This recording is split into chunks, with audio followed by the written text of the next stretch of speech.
welcome to the March meeting of the Hadley Public Schools. Do I have a motion to open the meeting? So moved. So moved. Seconded. All in favor? Aye. Aye. All right, excellent.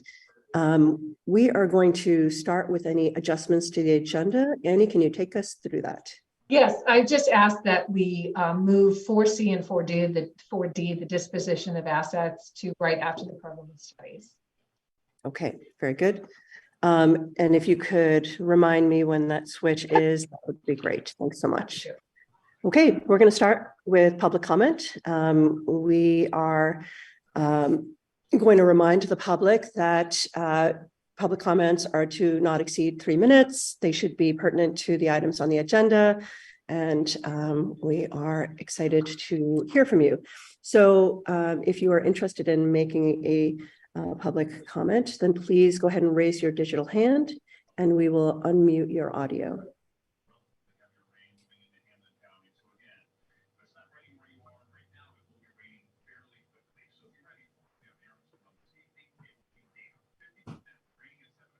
Okay, seeing none, let's proceed into the agenda.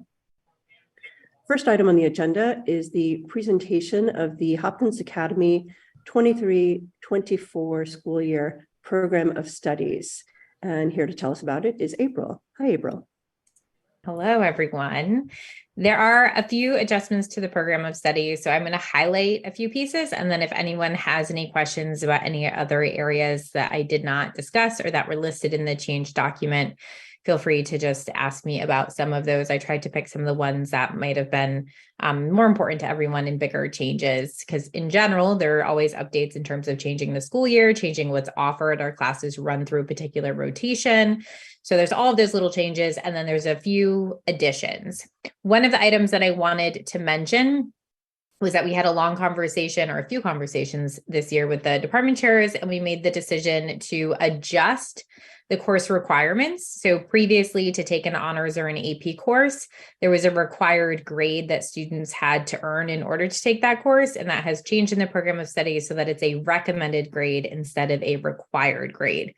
Some of the courses themselves might still have prerequisite courses in order to take it. So they still have to take English 10 in order to take AP language, but now the grade associated with that is a recommendation. Related to the AP piece, we also decided to go back to requiring that students take the AP exam if they're in an AP class. I want to say about 10 years ago or so, we made the change that they were no longer required to take that. So we're going back to having that be the requirement, with the district helping to offset some of that cost for students of taking those tests as well. Right now, we're looking at up to one course per year. And then, of course, there might be some extenuating circumstances for some families as well. Another major change was a change to the science requirements. The science department has made the request that students have to take 4 courses or 20 credits in order to graduate. However, that extra course in 5 credits, they're looking to keep more open-ended for students, and that can be a science elective. So that differs than the other departments, which require all 4 to be core courses. For science, it could be a 4th core, or it could be any one of their electives, of which they have many, and so that could be taken at any time, 9 through 12. We are also adding a couple of new courses that I wanted to point out. We are offering a new Spanish for Service Learning course, which our new teacher, Profe Fiore, and Senora Fitzgibbons are working on together. We're excited about that. And we are also offering a new ethics course, which next year Mr. Burns will be teaching. So we're excited about both of those new courses. In the program of studies, we added a little extra information. As you all know, we have a lot of additional programs. We have early college, high school, and innovation pathways, and other internships and work study. And Mr. Burns and Dr. McKenzie have been working very hard to try to put that all together in a way that makes sense for everybody. And so in the program of studies, I worked with Mr. Burns to take some of his ideas around trying to sort of clarify Hopkins as a pathway school, and thinking about when you're entering freshman year that you're entering one of 3 paths. And so one of those paths is a workforce education, one of those paths is innovation, and one of those paths has to do with college. So we sort of put that structure into the program of studies with the additional information about where and how those paths were explained to students over time. And then there already was descriptions of all of those programming in there. So some minor tweaks to that. And then the addition of the Future Educators Program, which Senor Fitzgibbons and Dr. McKenzie have been working very hard on adding. And that's great because we have a lot of students who are interested in the field of education. So that was added as well. And the last piece I wanted to mention ahead of time was a change to the middle school retention policy. The previous retention policy stated that a middle school student could fail up to one core course and then conditionally be promoted the following year. If they didn't do well that first quarter of the following year, they're supposed to be placed back to the year prior. So either 6th grade or 7th grade. We made a change since we feel like putting students back a year after a first quarter would be a little bit problematic. And so we changed that to say that they had to do some summer work, but we also are trying to be intentional about making sure that there's a plan. So plan with the middle school team leader, the principal, and the guidance counselor. So if a student fails a course, they will be required to do some work over the summer, but that's something that Hopkins will intervene a little bit more with and put together a plan versus high school, which is a bit more independent. So those are the big changes that I wanted to highlight, and I'm happy to take any questions about any of those and then anything else in the program of studies that you know as well. And my apologies in advance. We are going to read through it again one more time for minor editing pieces. We were sort of making changes still up through this morning. When we added the ethics course, for example, the history department said, let's just go for it next year. So I said, all right, well, let's do that. So there might be some small pieces as well, but any questions or comments I'm happy to take. I like that spirit of flexibility, and I'm really excited to hear about that ethics class. I have no questions, but I want to thank you for putting all the changes in a summary document that make it easy for us to wrap our minds around. I'm going to open it up to my colleagues for any questions they might have. I have a question. I see here that it says that that AP and honor classes are weighted more than regular classes. Yep. Exactly how is that? Is it 1.5? How is it weighted? So I'd have to look at the GPA scale to see if does it not say in the program of studies? I don't see it. It may, but I don't. I'd have to double check and make sure it's in there or that it's in School Brains. We changed. So last year we made a big change to the grade weighting overall. It used to be that those level 1 were weighted above the 4 and everything else was, and we shifted to that 4.0 scale. So I think the AP and honors is only 0.3 more. Okay. Okay. But I can double check for you, Chris. Oh, sure. Are any elective classes, are there any that are weighted lower than No.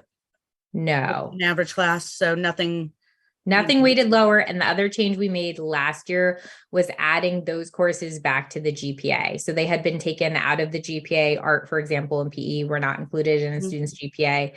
And we decided to add those back into the GPA to sort of recognize that students go into all sorts of fields. Sure. No, that's great. Thank you. Yep. Great. So I just had a quick question. You said there's going to be like the science requirement is going to be 20 credits, and I know that electives are only 2.5 credits. So would that mean that you have to take 2 years of science electives to make up that? No. So one of the things you'll get to talk about in your advisory this week, Grant, will be the change to the schedule next year. And that change in this schedule, so there's a couple notes about this in the program of studies. The change in this schedule means that those courses that were 2.5 that you're thinking of will be 5 credits next year. Right. If we decided to change that back again, then the science department will be looking at 17.5 credits.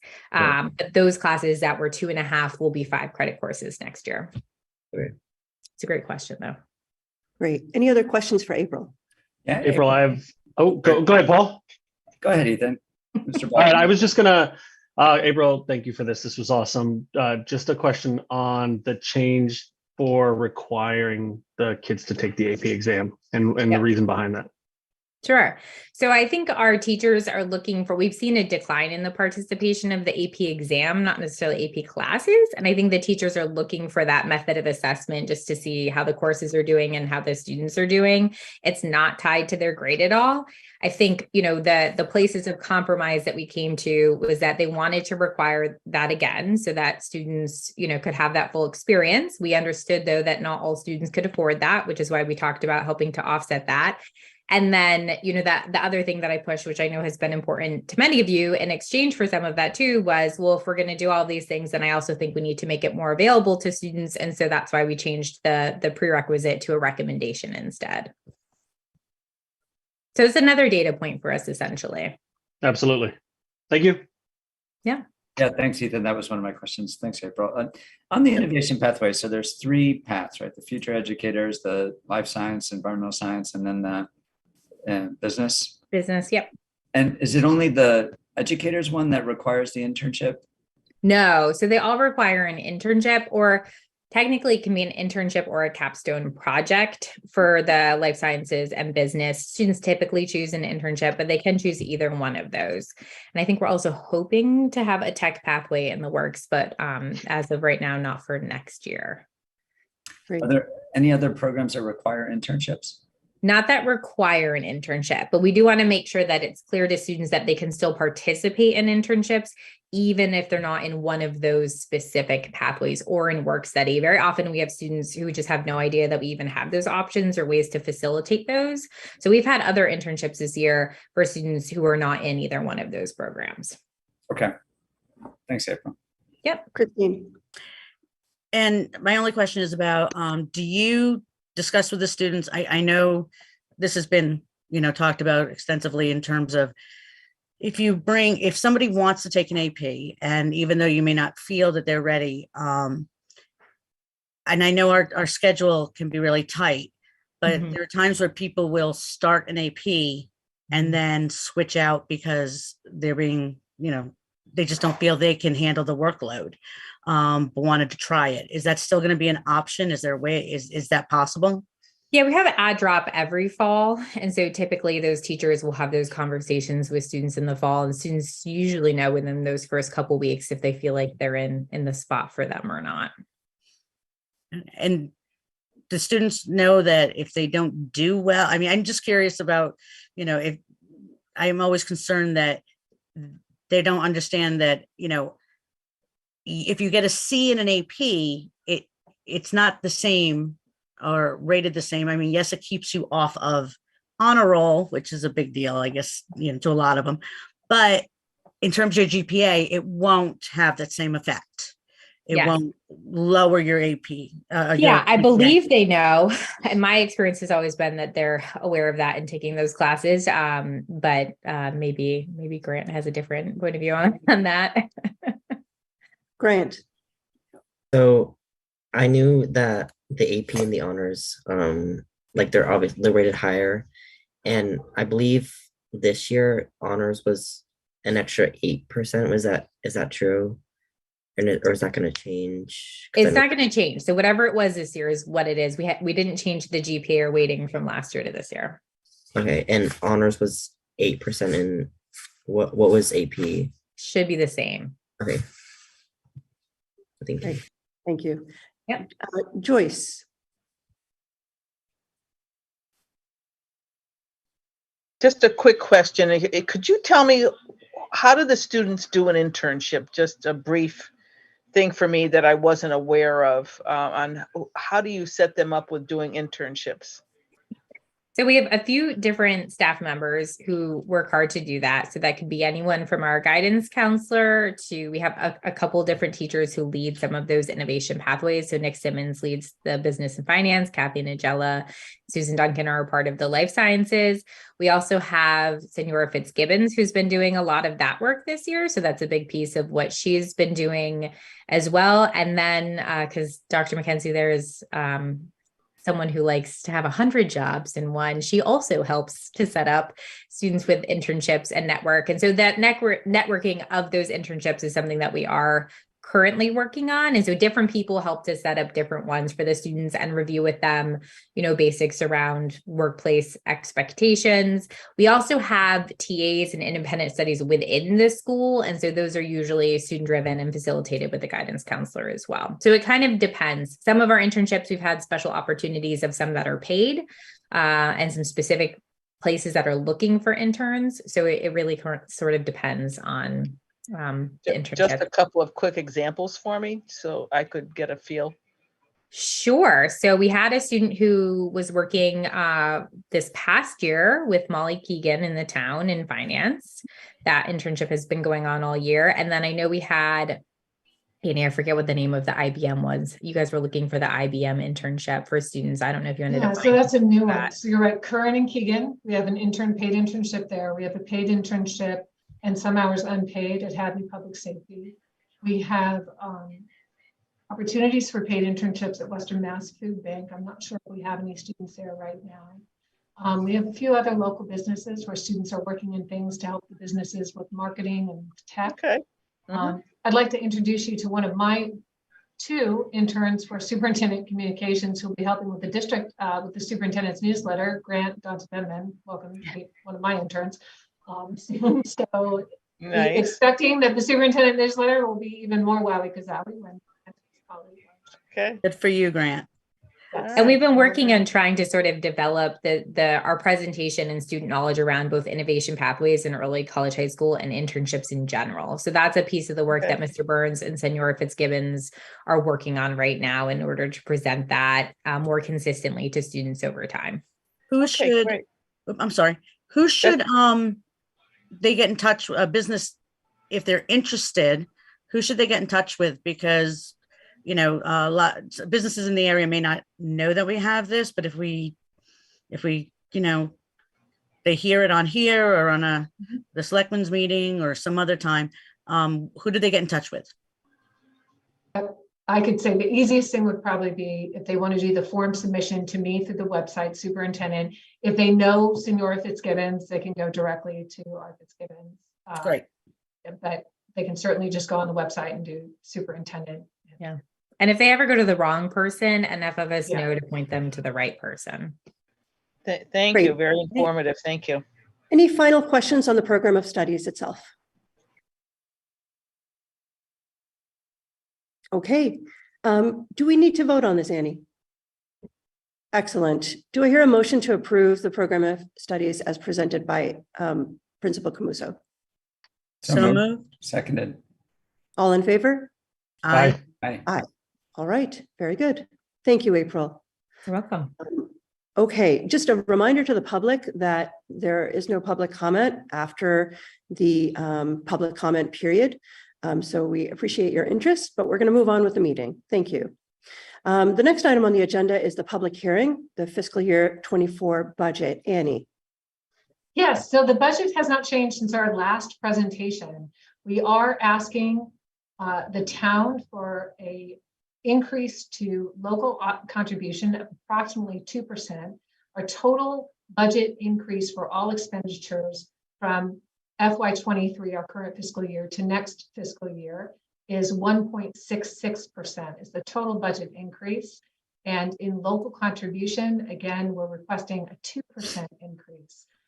Sometimes that happens, that local is slightly more. If we see that there's a decrease, so for example, we're anticipating a decrease in fiscal year 24 in our Title I, 2A, and Title IV grants, a slight decrease in one of our Individuals with Disability and Education Act grants. And so sometimes those things put together are the reason that we see a slightly higher percentage increase in local contribution. I did present the budget to the Finance Subcommittee a couple of weeks ago, and they seemed pleased, happy with that. They may follow up with additional questions. Of course, now the Select Board, FinCom, I believe, has to recommend to the Select Board. The Select Board ultimately, I believe, has to approve their budget still. So we'll speak to that. But this is we're required by law to notify the public, even though the budget hasn't changed from the last couple of times we've been talking about it, that this is the official meeting at which the school committee will vote on the FY24 budget.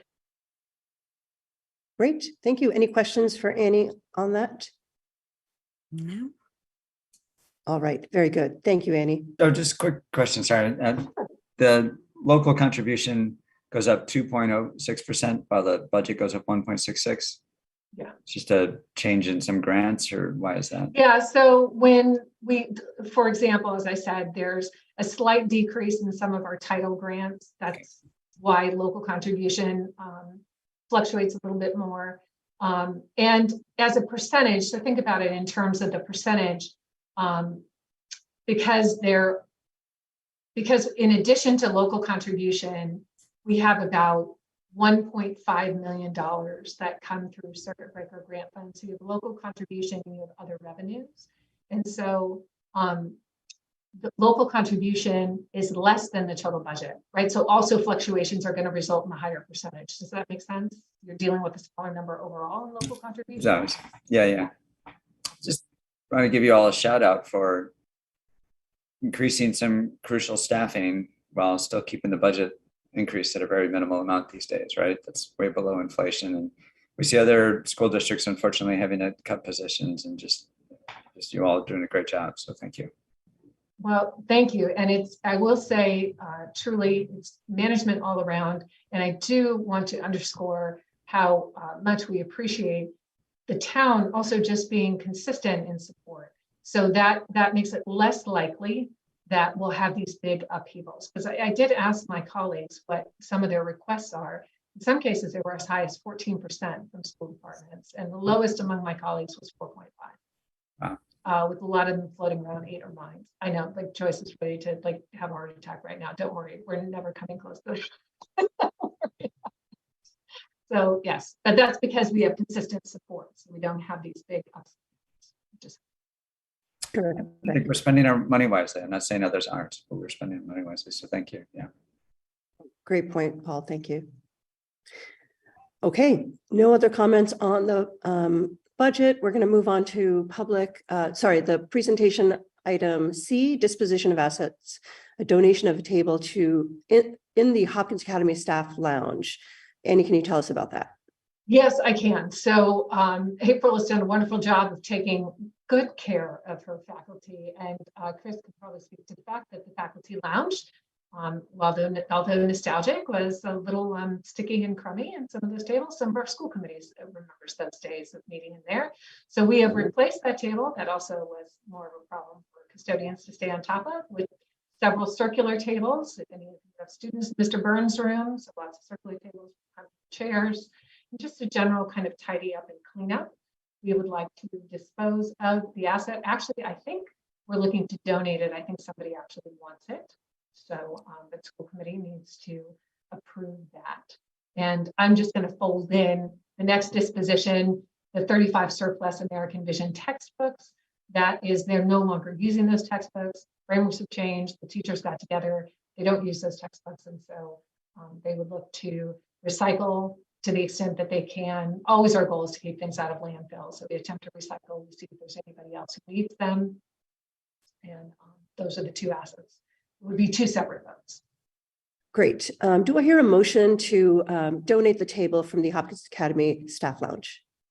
So moved. Seconded. All in favor? Aye. Aye. Aye. Okay, motion passes.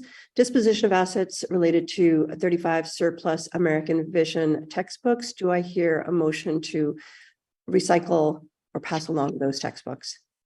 So moved. Second. All in favor? Aye. Aye. Aye.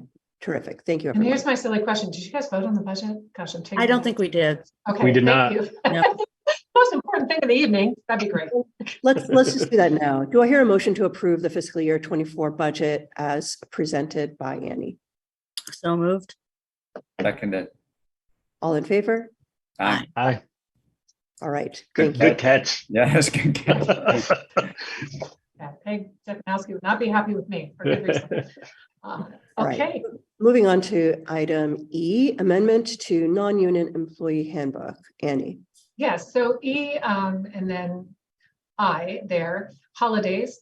So right now, the The only staff who do not receive President's and Patriots Day are the cafe staff, the 10-month cafe staff. And I do understand that these fall during a school vacation, but we did approve in negotiations to give Unit D employees that those 2 holidays as paid holidays. And so I'd like to advocate that all employees, I just wanted you to know that the people that who really affect are cafe employees, that all employees in the schools receive President's Day and Patriots Day as paid holidays.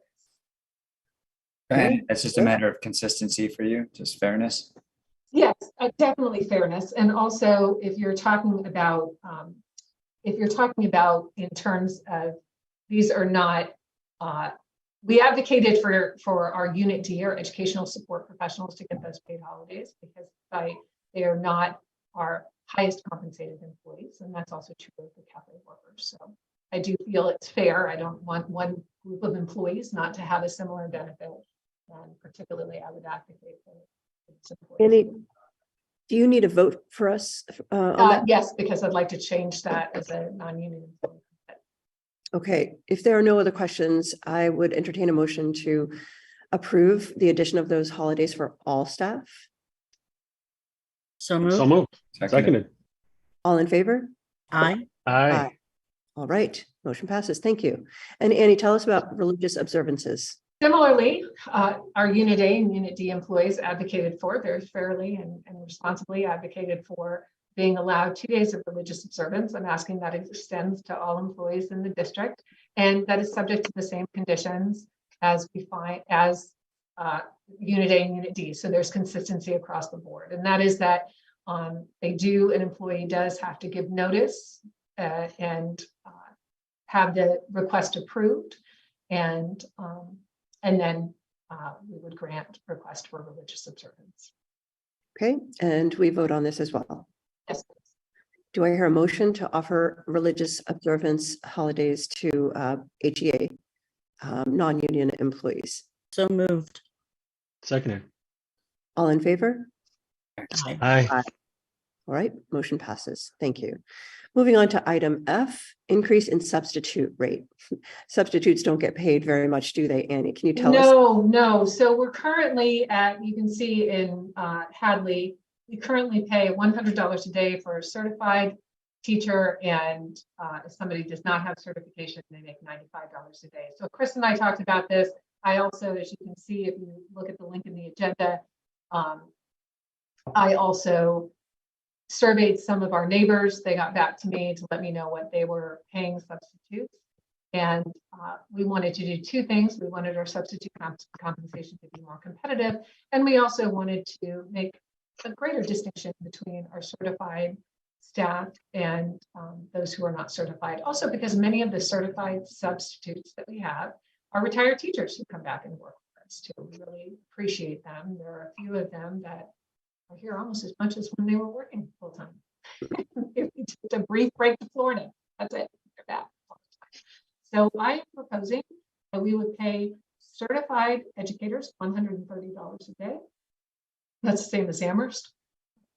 It's close to Franklin Tech. And Gateway still is the highest in the region, so it's less than Gateway. And that non-certified subs would be paid $150. Okay. Any questions for Annie on this? Do I hear a motion to approve the increase of the certified sub rate to 130 and the non-certified sub rate to 115? So So moved. moved. Seconded.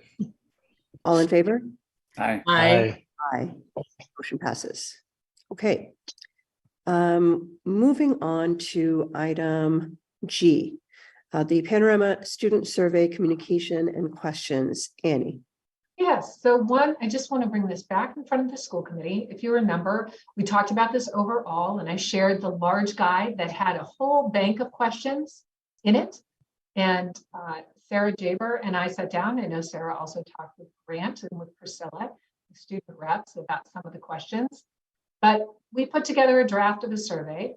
Then the timeline, this was very intentional. It's the reason that we sent this out to parents well in advance. It has not been administered yet, send it out to parents in advance, letting them know the what and the why of it, and a copy of all the questions. And so now I just want to make sure, I want to open it back up to the school committee again.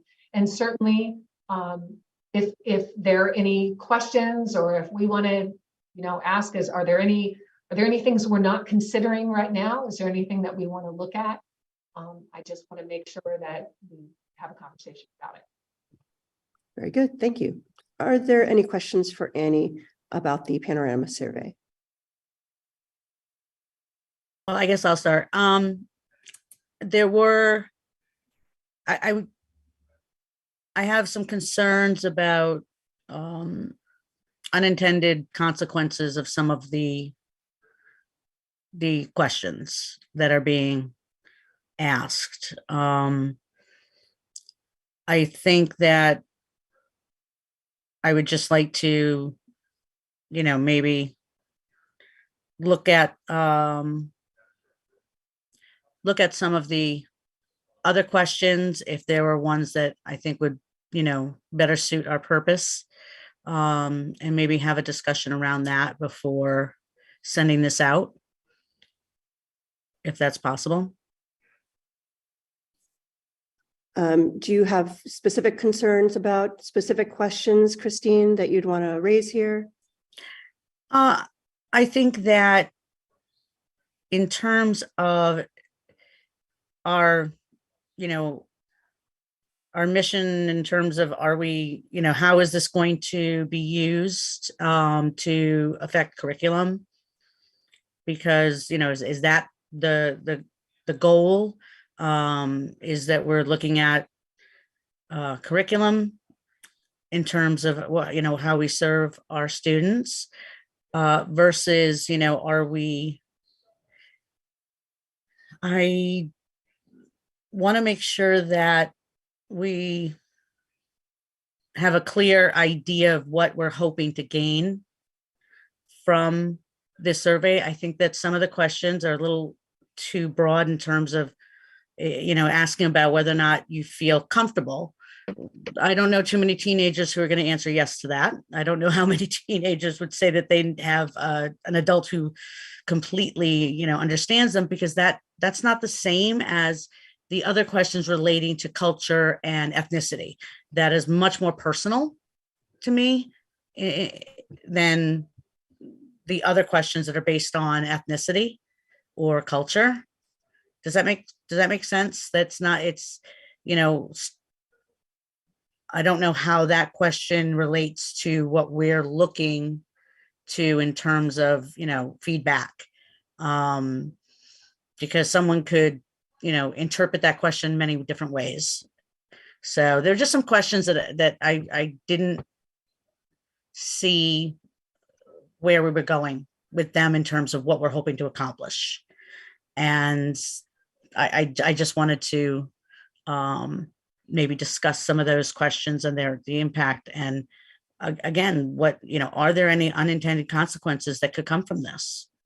I'm just throwing it out there.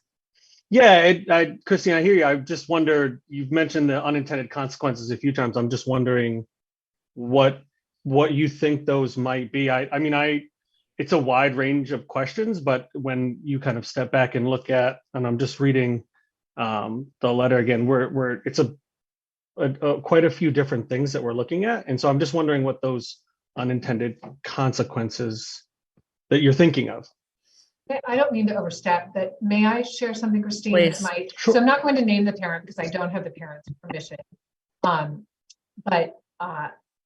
So I do know that I'll do my best to paraphrase an email concerning, if this may be what you're referring to, a concern that do surveys such as this exacerbate feelings of isolation and division, or do they ameliorate them? So is this something that, and is that an example of, I'm not suggesting that's Christine's question, and it isn't, I'm advocating for it. For me, I am deeply interested in the experiences that every individual is having in our community. And I also want to express what I have I think that's what two parents have said to me. Yeah, so that's just one example. And I've received a couple emails as well. So I'm just don't want, I studied microaggressions back in college, and the big study that was done at MIT found that by constantly pointing this out, it divided children more than it ever united children. And that, I don't want us to solely focus on the things that we're lacking instead of talking about the thing, obviously we're not perfect. No school system is.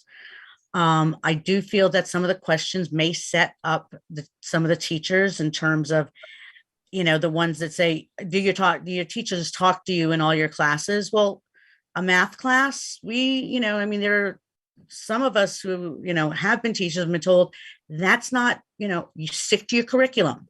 Your job is not to have those discussions. It's just, teach your curriculum. So now, teachers who have been told that, students may answer, well, yeah, no, I only one teacher, has ever spoken to me or ever raises that question.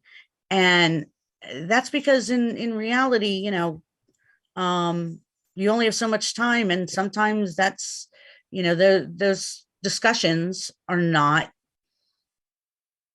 do not fit in the science curriculum at the time. That, teachers may feel uncomfortable discussing those things because God knows anything you say could be used against you if you misspeak, if you, it's very hard to sometimes have discussions that cannot be, taken out of context, or, you try not to have a political stance as a teacher so as not to, influence or, create an issue among your students or among yourself and your students, because it does create it. And I know personally, I worked very hard to keep certain things out of my classroom. And, it's not, I feel like some of these questions are going to have unintended consequences because it may not be what we're looking for. And that, I guess I'm worried about how this is going to play out. Thank you, Christine. I'm going to recognize Grant. And just as a reminder to the public, the public comment period ended at the beginning of the meeting. And so we are in the business portion of our meeting. Thank you. To our student representative, Grant, we welcome your thoughts. I just wanted to say that I think that definitely there could be like some unintended consequences, but it was Miss Jobber wanted to keep it like it was mainly, she told me and Priscilla that it was mainly for her, and she did want to bring out those things that might not be as positive or like for people that will be answering the questions, and she wanted to see that to make it so she could help to fix those problems, and just like to make it so students could feel more like when a teacher talks to you, like you feel more comfortable in the class. And she wanted to help and change the school, and like sometimes maybe like change the ways that are normally taught that might not help students be more comfortable, but and just like, I don't know if that makes sense. It makes sense to me. Yeah. Other comments? Tara, Paul? So can you hear me? Yes. So Grant, I'm glad that you spoke up and said that. And I think that Sarah's role is a really important role, right? And my understanding of this survey is really to kind of hit what we've been talking about for years, and ensuring that our school is diverse, equitable, and inclusive. And so my understanding of these surveys that we talked about a couple of meetings ago is that really it's a data point for tracking. This isn't something that is going to be utilized and shared across. It's really a tool. And Annie, please stop me and interject if I'm completely wrong on this, but it's really a tool. This is something that's going to be utilized on a yearly basis for tracking, to gather information to see how the school is doing in its mission towards diversity, equity, inclusion, right? And making sure that we are inclusive. I really like the idea of Sarah's role, because I think that she is somebody that can be there to support and help educate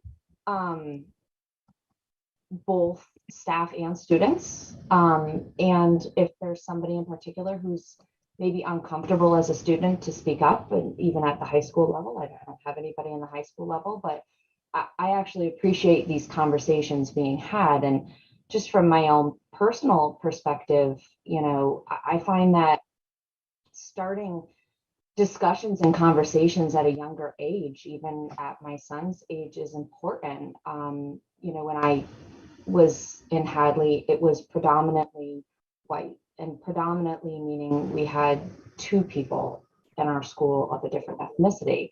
And so going to college in a city, it's eye-opening and awakening, and you don't always know how to respond. And I'm going to flat out say today, sometimes I don't even know what to say now. So I find myself listening, it really just sitting back and listening. I talk less and I listen more and have an open mind. So I really like the idea of our students being able to have an open mind and open conversations. And I really like to believe that, you know, I don't know how much the elementary school kids really understand, but from the high school level, really have an open conversation and ensure inclusivity and embrace diversity.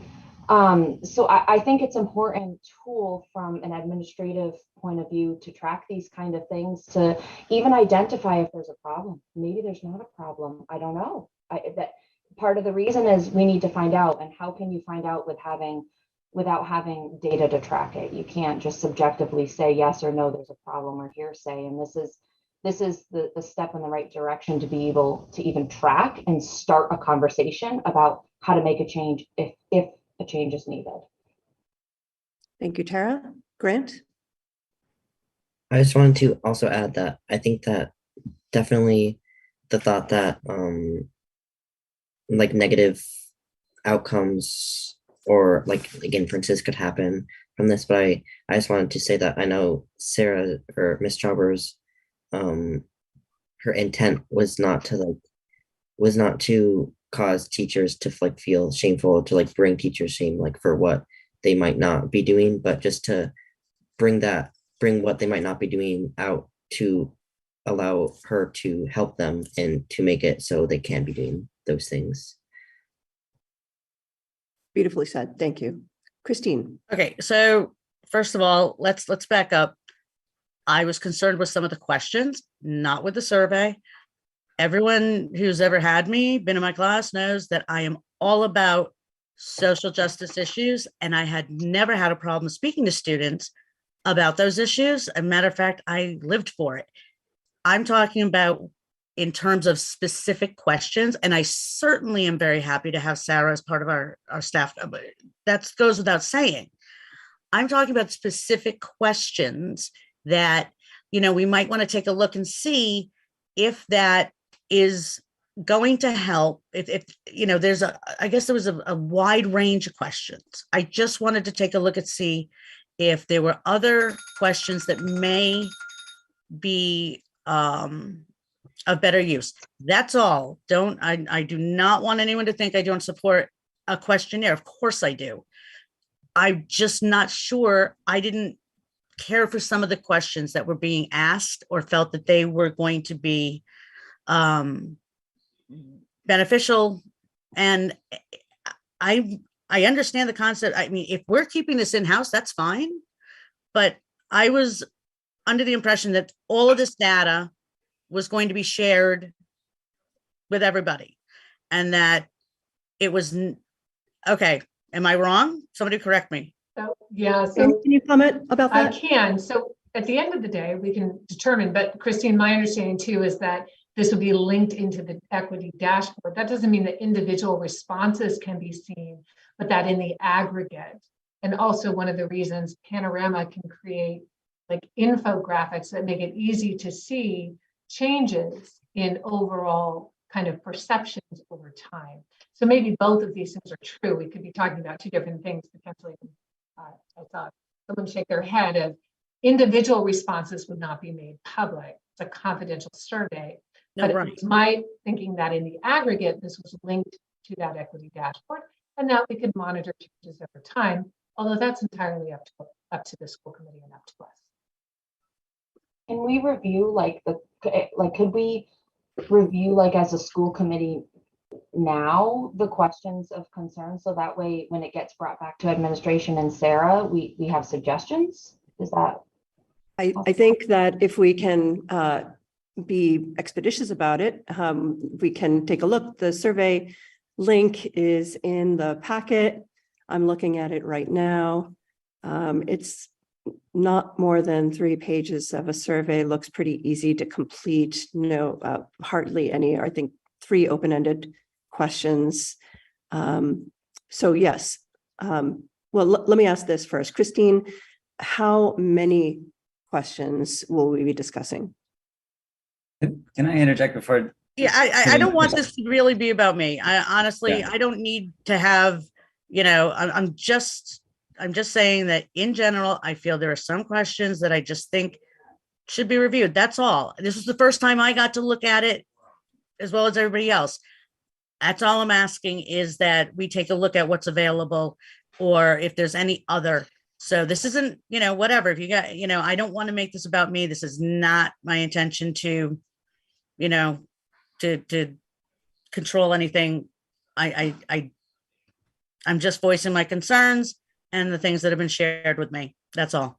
Yeah, no, I fully understand. And, in the past, when we've looked at resolutions for vaccines or testing or whatever, we've in real time, we're a business meeting, so in real time, we've wordsmithed, and it's allowed us to save weeks of going back and forth. So if it's something that we could, as Tara suggests, just discuss the 1 or 2 questions, it might be helpful to at least get some perspectives that Annie can then take back and, bring back a final survey.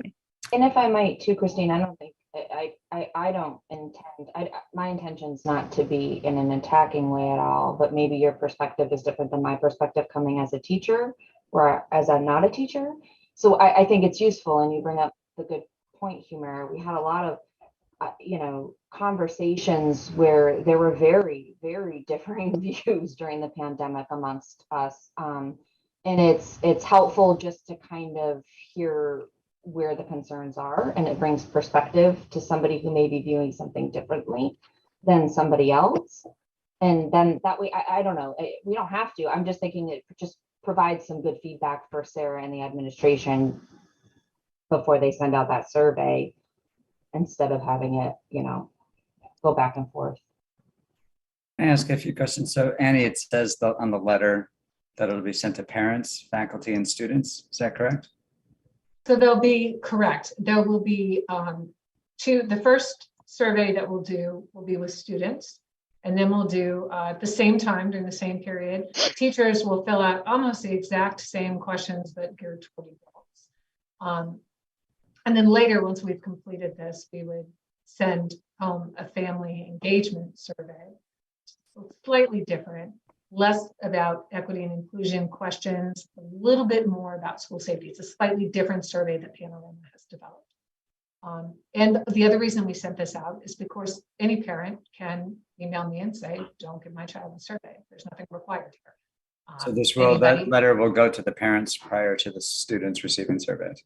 They received this already. They This letter that's linked in, they've already received it. That was done intentionally in advance of this meeting so that school committee members may, as Christine has heard from some people, that school committee members, people may contact school committee or, so it was already sent. Gotcha. That's good to know. Okay. I mean, I think, to be honest, I think Christine's caution is valid. I worry that given the difficulty of this subject, we will spend more time talking about the survey and how it was rolled out and what the questions entailed than the actual intent of the data it's trying to gather and how we act. I think, I worry that, if there are individual questions, my sense too is we're hiring a company that's probably does this for professionally, and the survey is probably designed and based on, been repeated. So us tweaking the survey is probably not something they would be amenable to, right? It probably would invalidate what they feel is a legitimate survey. One thing that would happen, of course, anybody can wordsmith or change anything they want. I would selfishly say that once we do that, though, we lose automatically the question bank. So Christine is also bringing up the fact that, our February meeting, and I can decide to revisit this, I can reshare that link that is publicly available, the entire survey guide with all the options for questions. What I would prefer is that we select from that bank because it makes translation much easier. Once we customize it, translation, we have to rely on Google Translate, which is not going to be nearly as good as their translated versions. So we need those. But if there's like a particular question that's kind of like of concern, we can say, this question concerns me because of X, Y, and Z. And then that allows you to understand the reasoning behind the concern and select a different question that has a different intent or meaning behind it. Do you know what I mean? So yeah, so we can eliminate any questions that we want. That's not customizing. It's just, choosing the ones that they have is the easiest in terms of translation. Yeah. And what do we intend to do with the results? So I'm not necessarily talking about anonymity. I'm talking about action. So we're asking hard questions, probably get some people that are not happy about the questions. So what are we going to do with it? So speaking for myself, I think some of the administrators, just like with all of the data that we looked at in the equity dashboard, right? So we look at the data and we ask ourselves, what do we see and what does it mean? When it came to quantitative data, we looked for over and under representation. We start with what we see. As I said at our last meeting, we can't solve a problem that we're not aware of, and we also can't solve one that we haven't precisely defined. So some of the data that we look at in the dashboard, and this will be included in the dashboard, helps us, one, to raise our awareness. Are there people having experiences in our community, adults or children, where they don't feel as connected to the community? Are there people having wonderful experiences? Where are there places where it feels like, yes, a whole bunch of people, things are going well? But are there spaces where, or examples where people say, this thing, I'm not having the greatest of experiences? So by understanding the perceptions of people in our community, and now we wouldn't do that in a public school committee meeting. In general, you guys will be checking into the equity dashboard, but student groups who are interested in trying to understand school climate and what's going on in the school, and there are a number of student-led groups that kind of try to address issues of equity in school climate and fairness. Student groups could work with adults, with me, with administrators, and with teachers that say, why do we think this is happening? What do we think this means? How could we know more? So this is just a first dipstick of, is there something happening here, and do we need to dig deeper? And ultimately, the question that, for me, I don't, and perhaps I'm being naive when I say this, perhaps I should be more alarmist about data. I don't get that alarmist because if the data show that there's, a bunch of people are reporting, I'm just not having a great experience, I don't immediately say, well, that's all my fault, and now I'm in big trouble. I want our first question to be, what can I do to contribute to the climate overall, to make it better for everybody? What part might I play? So what do we do with it? First of all, we can't address what we don't know. So I'd like to better understand the experiences people are having. Based on what people report, to say, what do we think that means? Do we need to ask more questions? Do we need to dig deeper? Do we need to run focus groups of students so we can better understand? And ultimately trying to get people to a place where they're comfortable to say, As a matter of fact, I can actually just tell you right now. I feel as though we start with anonymity and asking people things to give their feedback anonymously, because I'm not saying this is true of everybody, but sometimes people aren't comfortable saying what it is that they need because they are afraid that A, they won't be taken seriously, their concerns will be disregarded, or their concerns will be treated like it's not real. And so starting with anonymity and then treating concerns seriously, that's not about blaming people. It's not about blaming people. It's not about finding the culprit. I have no interest in doing that. I have a desire to understand what it feels like to be a part of Hadley Public Schools. And if there are things that don't feel quite right, I'm genuinely interested in what I can do to contribute to the solution. I believe every school committee member feels that way. And I know for a fact, every single staff person feels that way. Just had two wonderful PDs in restorative justice and cultural proficiency. 100% of the staff asked for more PD, and it was the best that they had had, said they want more tools. So I know everybody wants to contribute. And I believe the students want to help each other. I believe that there are students who want to know, how are my peers feeling and how could I contribute? So that's what I want to do with the data, not find culprits, not lay blame, not give a grade and say, oh good, once we get an A, we're all done here. It is concrete action that demonstrates a commitment to listening. And hopefully, I hope that it's a way of building trust so that at some point people can just say, hey, this isn't working for me. Me right here. I'll show you my face, not working for me. I need some help. Thank you And for I that. think I completely understand that. I guess my concern is how other people may use that data. Because I've had experience with this where it has basically, been just used to describe everybody from Hadley, all of a sudden that we have these, these big issues that we need to be fixed, that there's something going on that, unfortunately just reflects back on everyone. And I worry that we're going to, some of the questions just make me feel uncomfortable, that's all. And might even not be the ones that you think, that anyone else may feel uncomfortable about. But I'm just I guess I'm being overcautious as to what the results may be. Maybe it's just me. I'm a CYA person. I look at things from many different angles because that's, that was kind of my job. So I worry about how things come across and how they can be interpreted in a negative way, because I don't want that to happen. So my guess is Christine is About the use of these kinds of surveys in area schools. And I'm sure you've benchmarked the use of the survey at other schools around the districts in Massachusetts.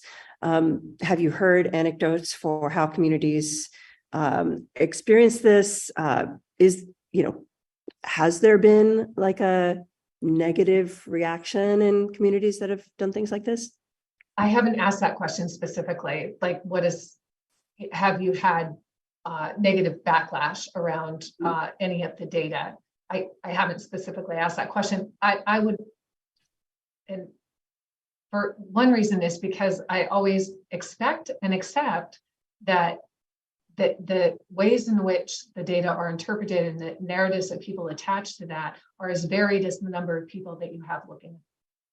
And so I expect and accept that some people would look at data and have a reaction of, see, I always knew that place was horrible, or see, that's the greatest place ever. And so no, I haven't asked that question directly, but the reason why I haven't asked that question is because I've been more focused on what is it that we're trying to understand here. And yeah.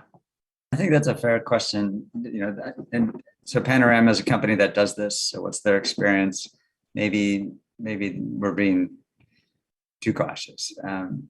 My maximum regret here would be we have very good intent, and for whatever reason, the intent gets pushed aside, and we end up talking about the survey, the questions, the delivery, and not the answers we may get or the implicit bias, the issues we may want to deal with. And that gets all put aside because now it becomes unsafe, and all we want to talk about is the survey. And so that would set us back. That would be detrimental. So how do we avoid that? If you agree that that's a risk, and maybe I'm wrong, maybe that's not a risk, how do we make sure we avoid that? Is a simple letter just to parents to say, hey, this is coming your way sufficient? Or is there more we can do to make sure the rollout is beneficial and we actually get usable results? And there's like you said, Annie, there's always going to be somebody unhappy with these types of questions. It's a difficult conversation regardless. But is there a way to sort of minimize that maximum regret? If the school committee would like, it's not the end of the world. We have a timeline in here. I'm sure that some people responsible for making the advisory schedule will not be happy with the next statement I'm going to make, but that is on me.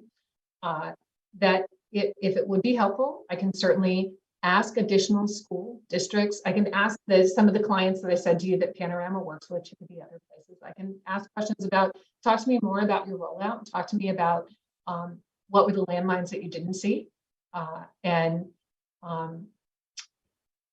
Yeah, so I can certainly bring back additional information. And in addition to that, because the entire bank of questions was already made public before, but I don't expect people to remember that. I keep stressing this and that the school committee can review that. It's in the, and the entire public can review it. That's what's most important. It's in the January 23rd agenda. January 23rd agenda of the school committee, and that's always public. And but the school committee can review all of the questions. I can do some more digging around people's experience, and I'm happy to bring that back in April if that would be helpful. I would find that helpful, even maybe talking to the company if they have insights. And I know we had talked about this before, and I know we voted to support it. I remember feeling uncomfortable then, and maybe I should have been more vocal about that discomfort. No problem. So if that's up to the entire committee, but I'm happy to do that. I don't have any problem with that. I agree with Paul from the standpoint that I think they're important questions, but I do understand the concern that it could be a very charged situation here. And so we would like to be able to make sure that we do roll it out in a way that we get the most beneficial information out of it and that it does give us what we want. So from the perspective of understanding if there's, ways that worked and ways that didn't work in terms of how it was rolled out, then I think that's useful to know other people's experiences. Happy to do that. Great. And maybe Christine, you can work with Annie on the questions that you have specific concerns about. And I agree with you, Annie, better to replace them with different questions than to customize our own and lose the benefit of having this aggregating mechanism and the infographics that come with it and the construct that they use for these research questions, the questions themselves, the survey questions. So and generally speaking, I think if there are people whose experiences are not great, I'd rather know so that we can work to improve them and just have a Hadley that we can all be proud of. But without asking the questions, we don't get there. So thank you for helping us get there, Annie. I think for me, it was, I really like when it says, what are your experiences, or what's the most important thing your school can do? Those questions are very valuable because that's specific feedback.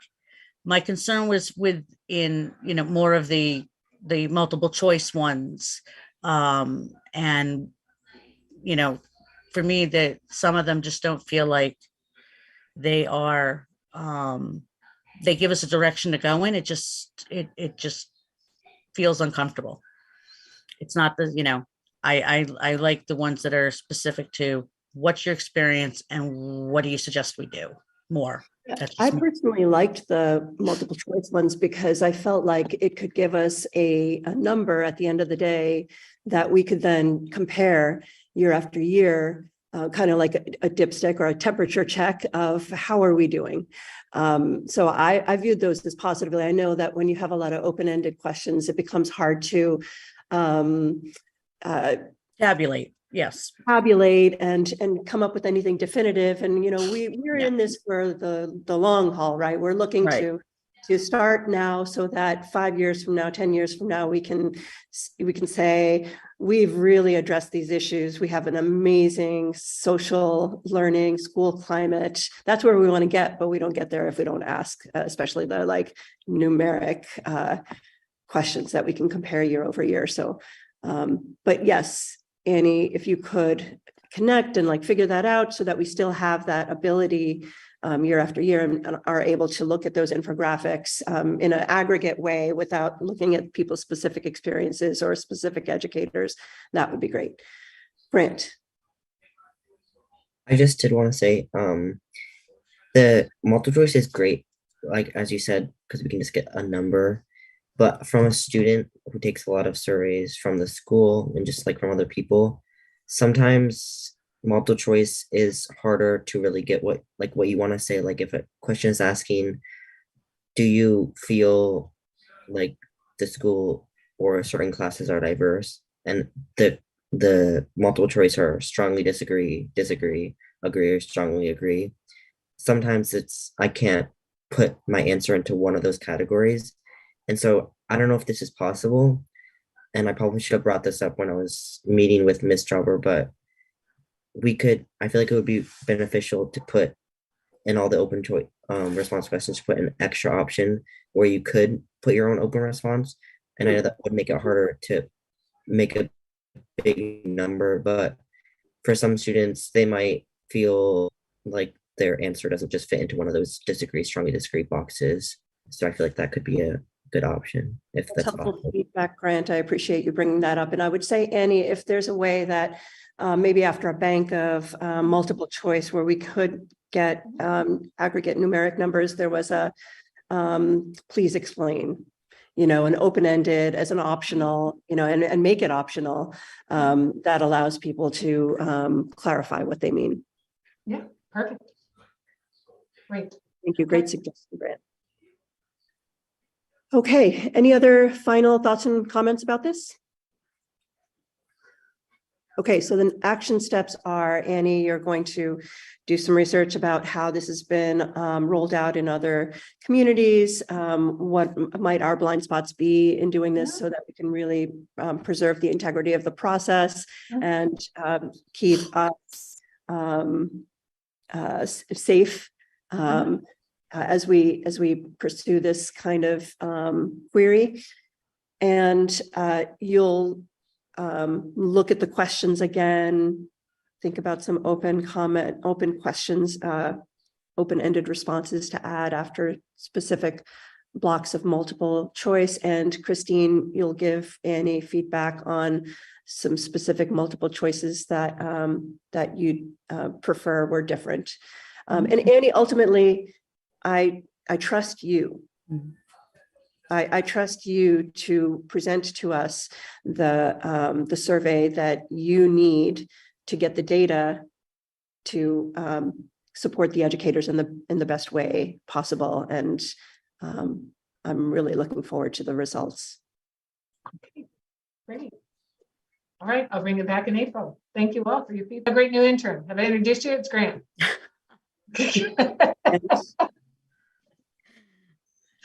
All right. Right. Report. We're going to move directly to Grant Dontevenman. Tell us about the work that you've been doing.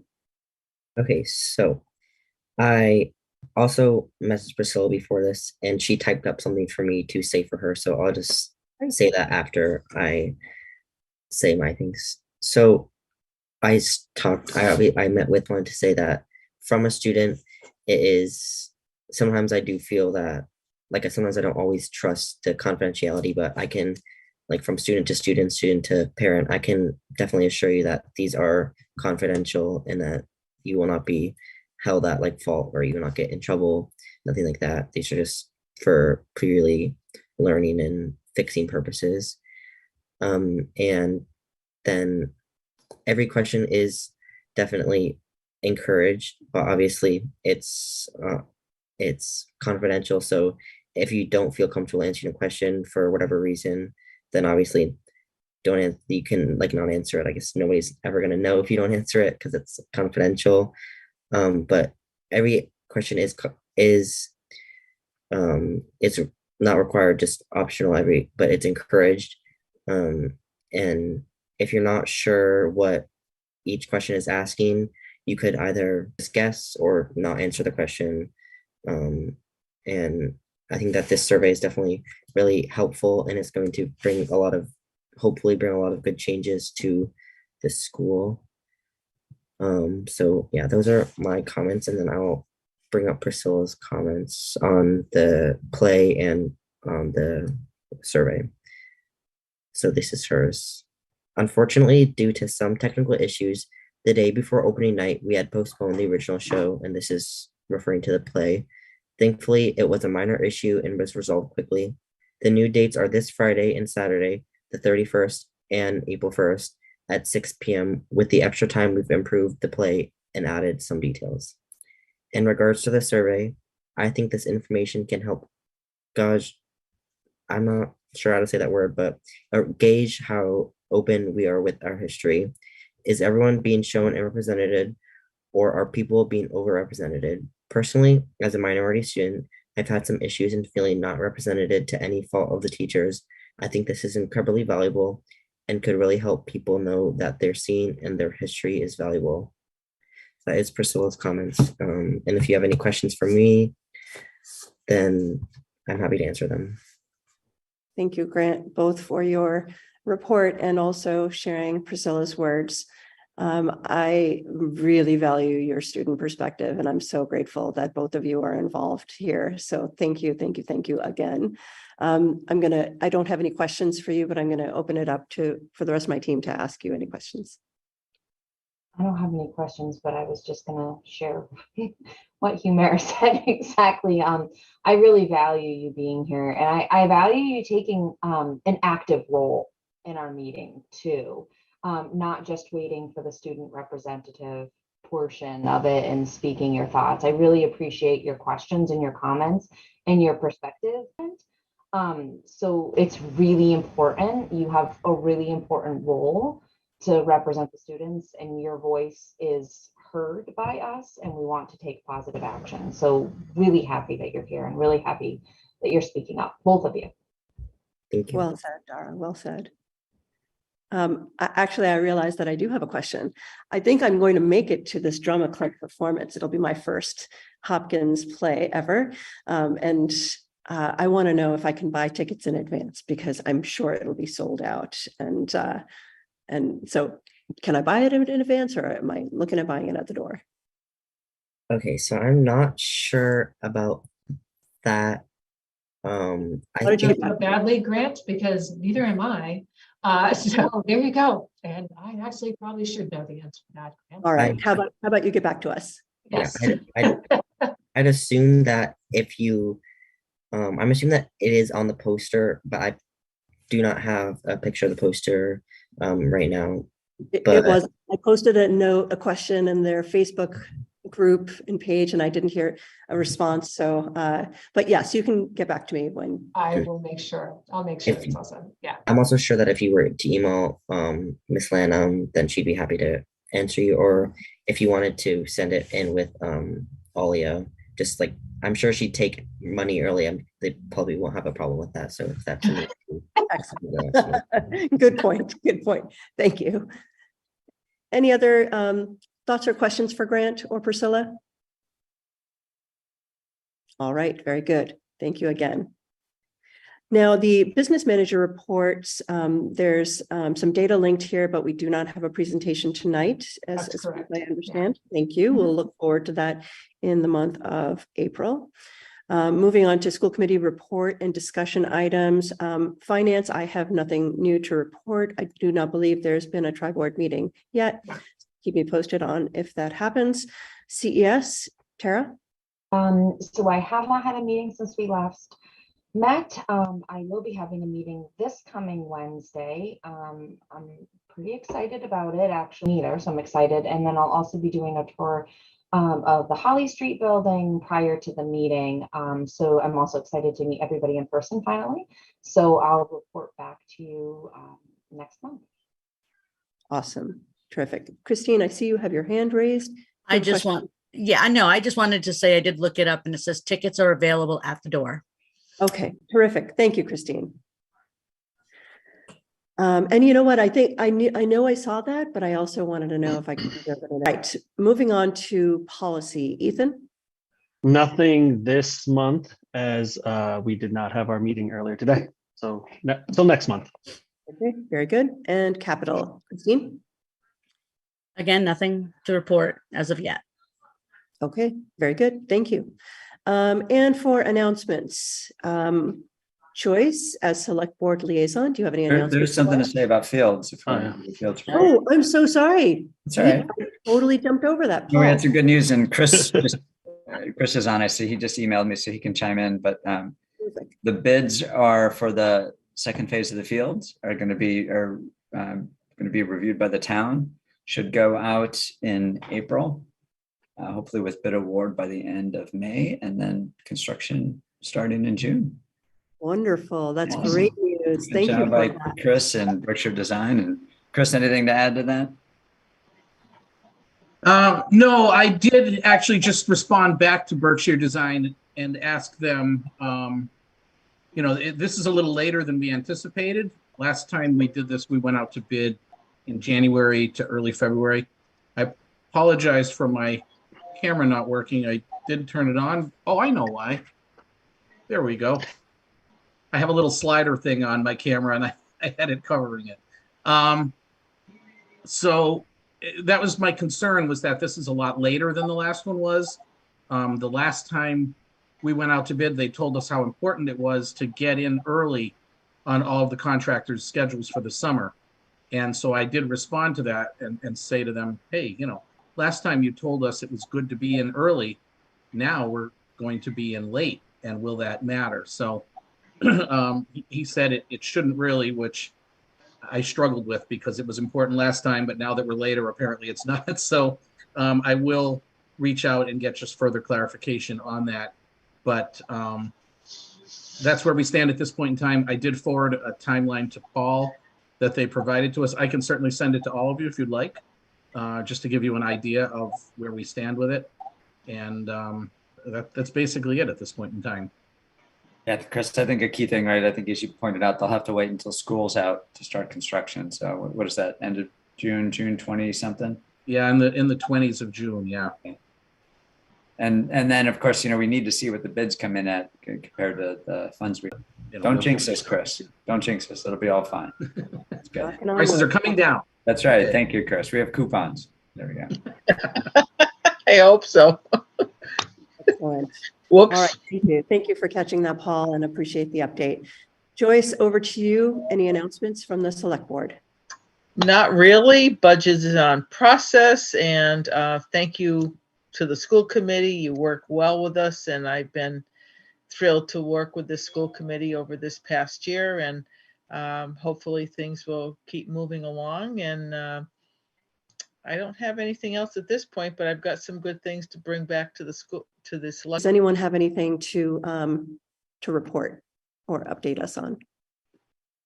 Share with the public. We have elections coming up, right? We do. Who's Who's up Which- for re-election? Or whose term is terming? Ethan? Ethan? It's Tara. Well, Yay.